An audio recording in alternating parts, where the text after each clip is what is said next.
প্রায় 1200 বছর পূর্বে আব্বাসি খিলাফতের প্রাণকেন্দ্রে অবস্থিত বাগদাদ ছিল ইসলামী বিশ্বের সমৃদ্ধশীল রাজধানী। প্রায় 500 বছর ধরে শহরটি জ্ঞান, বিজ্ঞান, সংস্কৃতি ও বিদ্যানদের কেন্দ্রস্থল ছিল। শহরটি আব্বাসি খলিফা হারুনুর রশিদ, আল মামুন, আল মুতাদিদ ও আল মুক্তাফির শাসনামলে খ্যাতির শীর্ষে পৌঁছে। বাগদাদের বাইতুল হিকমা খলিফা হারুনুর রশিদের সময় এক কক্ষবিশিষ্ট অবস্থায় খিজানাতুল হিকমা তথা প্রজ্ঞার সংগ্রহশালা নামে পরিচিত ছিল। খলিফা আল মামুনের সময় যখন এটা একটি বৃহৎ গ্রন্থাগারে পরিণত হয়, তখন এটা বাইতুল হিকমা তথা প্রজ্ঞার নীড় নামে পরিচিতি লাভ করে। খলিফা আল মামুন বাইতুল হিকমাকে সম্প্রসারিত করে বিজ্ঞানের প্রতিটি শাখার জন্য পৃথক পৃথক বিভাগ চালু করেন। তার শাসনামলে স্থানটি আলেম, শিল্পকলার পণ্ডিত, বিখ্যাত অনুবাদক, লেখক, জ্ঞানীগুণী, কবি এবং বিভিন্ন শিল্প ও কলাকৌশলের বিজ্ঞ ব্যক্তিদের সমাগমে টৈটিম্বুর হয়ে পড়ে। বাইতুল হিকমাতে আরবি, ফার্সি, আরামাইক, গ্রিক সহ নানা ভাষার গ্রন্থ অনুবাদ হতো, যাতে জ্ঞানীরা এগুলোর উপর নতুন ব্যাখ্যা ও গবেষণা নির্মাণ করতে পারেন।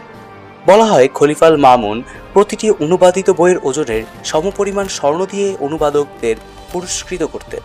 বাইতুল হিকমার উল্লেখযোগ্য শ্রেষ্ঠ প্রতিভাবানদের মধ্যে ছিলেন বনি মুসার 3 ভাই, গণিতজ্ঞ ও ট্রিক ডিভাইসের আবিষ্কারক হিসেবে পরিচিত মুহাম্মদ, আহমদ ও আল হাসান, বীজগণিতের জনক আল খাওয়ারিজমি, ক্রিপ্টোলজি ও সঙ্গীত তত্ত্বের উদ্ভাবক আল কিন্দি, অনুলেখক সাইদ ইবনে হারুন আল কাতিব, চিকিৎসক ও অনুবাদক হুনাইন ইবনে ইসহাক আল ইবাদি ও তার পুত্র ইসহাক প্রমুখ।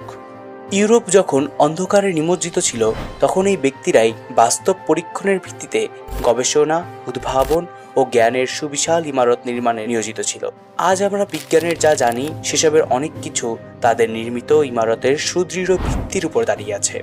আলজেব্রা তথা বীজগণিত শব্দটি এসেছে পণ্ডিত আল খাওয়ারিজমির আল জাবর ওয়াল মুকাবালা গ্রন্থের শিরোনাম থেকে। 9ম শতাব্দীর শুরুর দিকে বাইতুল হিকমাতে কাজ করার বদৌলতে তিনি বীজগণিতকে একটি শক্ত ভিত্তির উপর দাঁড় করান। তার উত্তরসূরি আল কারাজি তার তত্ত্বগুলোর পরিমার্জন ও সমৃদ্ধি সাধন করেন এবং এর মাধ্যমে তিনি বীজগণিত চর্চার নতুন এক ধারণা সূচনা করেন, যা শত শত বছর ধরে সমৃদ্ধ হতে থাকে। এই পণ্ডিতগণ এবং অন্যরা তাত্ত্বিক গাণিতিক ধারণার ভিত্তি স্থাপন করেন, যার উপর আধুনিক কালের হিসাব বিকাশ নির্ভর করে। অ্যালগরিদম বর্তমান কম্পিউটার বিজ্ঞানের ভিত্তি। মজার বিষয় হলো, এই শব্দটি এসেছে স্বয়ং আল খাওয়ারিজমির নাম থেকে।